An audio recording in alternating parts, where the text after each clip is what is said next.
અને એ જ વખતે બાપુ ચોથા આંસુએ સાધુ રડી પડ્યો. હો બાપુ મૂળદાસ ને કાટ કાટ કાટ પગથિયા ઉતરી નીકળી ગયો. જામનગર દરબાર એમાં જ બેઠા હતા. અને એ વિચાર કરવા મનાણા કે બિલાડી જીવતી હતી એટલે એને આ પાપ કર્યું ન હોય, મેં કંઠી જોડીને ભૂલ કરી નાખી.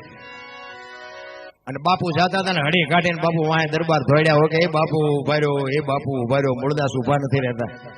ધોડીને આગળ જઈને લાકડી પડે એમ પડીને પગ ઝાલ્યા હોય કે બાપુ મને માફ કરો, મને આવી ખબર નહોતી, મારી ભૂલ થઈ ગઈ.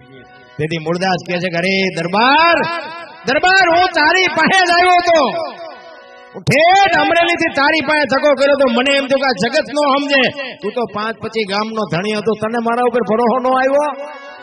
હવે કોક હારો બાવો ગોતીને કંઠી બાંધી લે, સમય વિયો ગયો. એમ તમારો મારો સમય છે, જો થાય તો એક ઘડી હાથી મેં પુનિયાદ કાંઈક કરી લેજો, બાકી આમાં ક્યારે ચિઠ્ઠી ફાટી જાય કોઈ ભરોસો નથી ના.